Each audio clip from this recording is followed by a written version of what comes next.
नमस्कार परम श्रद्धालु भगवत भक्तों। पिछले गुरुवार को हमने भगवत गीता के अध्याय 7 के श्लोक 21 से 30 तक का गहराई से अध्ययन किया। इन श्लोकों में भगवान श्री कृष्ण ने यह बताया कि जो लोग अलग अलग देवताओं की पूजा करते हैं वे वास्तव में मेरी ही भक्ति कर रहे होते हैं, लेकिन अनजाने में। साथ ही भगवान ने यह भी समझाया कि सामान्य जन मेरे स्वरूप को पहचान नहीं पाते, क्योंकि मैं योग माया से ढंका हुआ हूं। इन श्लोकों में हमें यह भी जानने को मिला कि कैसे मृत्यु के समय भगवान का स्मरण करने से मोक्ष प्राप्त होता है और किस प्रकार भगवान सब कुछ जानने वाले हैं, अतीत, वर्तमान और भविष्य के भी। आज हम आरंभ कर रहे हैं भगवत गीता का अध्याय 8, जिसका नाम है अक्षर ब्रह्म योग। आज के श्लोक 1 से 10 तक हम जानेंगे ब्रह्म, अधिभूत, अधिदैव और अधियज्ञ जैसे गूढ़ शब्दों का अर्थ क्या है, मृत्यु के समय भगवान का स्मरण किस प्रकार करना चाहिए और कौन सी स्थिति साधक को परम गति या मोक्ष की ओर ले जाती है। यह भाग उन जिज्ञासाओं को स्पष्ट करता है जो अर्जुन के मन में उत्पन्न हुई थीं और जो हम सभी साधकों के लिए भी अत्यंत महत्वपूर्ण हैं। श्लोक 1। अर्जुन उवाच किं तद्ब्रह्म किमध्यात्मं किं कर्म पुरुषोत्तम अधिभूतम च किम प्रोक्तम धिदैवम किम उच्यते। भावार्थ, अर्जुन पूछते हैं, हे पुरुषोत्तम, वह ब्रह्म क्या है, अध्यात्म क्या है और कर्म क्या है, अधिभूत क्या है, अधिदैव क्या कहलाता है। व्याख्या। अर्जुन अब एक जिज्ञासु विद्यार्थी की भांति भगवान से 7 प्रश्न पूछते हैं, जिनका उद्देश्य मृत्यु और आत्मा की रहस्यमयी यात्रा को समझना है। यह श्लोक अध्याय के मुख्य विषय का द्वार खोलता है। श्लोक 2।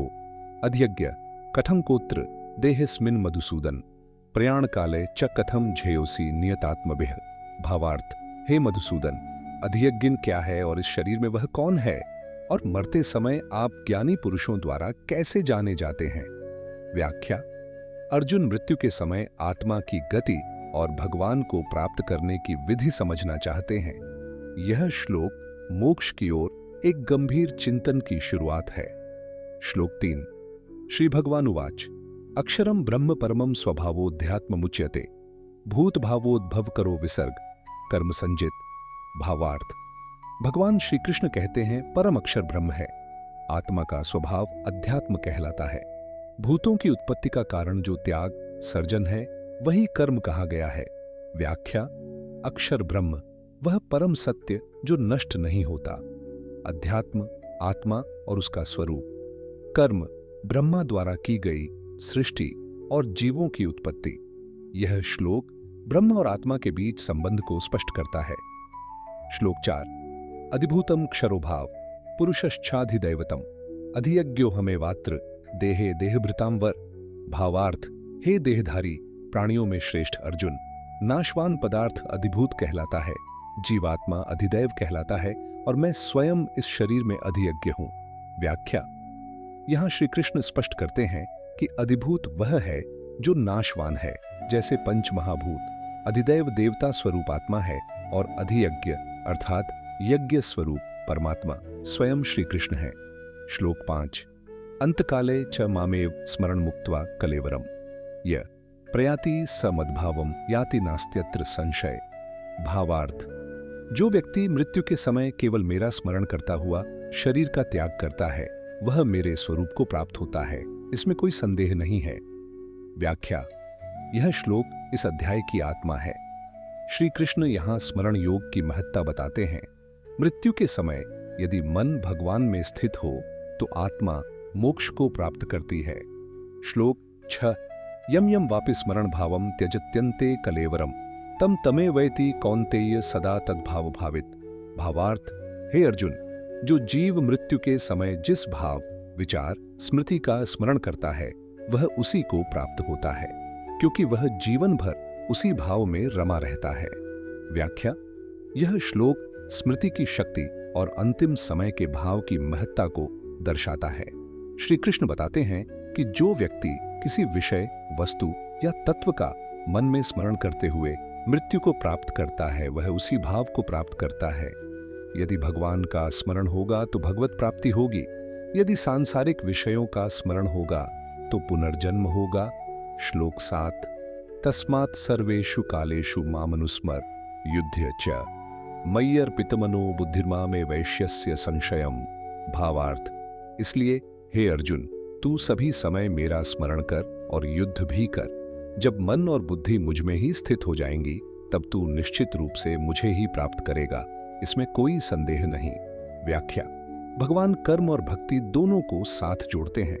स्मरण भक्ति भी करो और कर्तव्य कर्म भी निभाओ।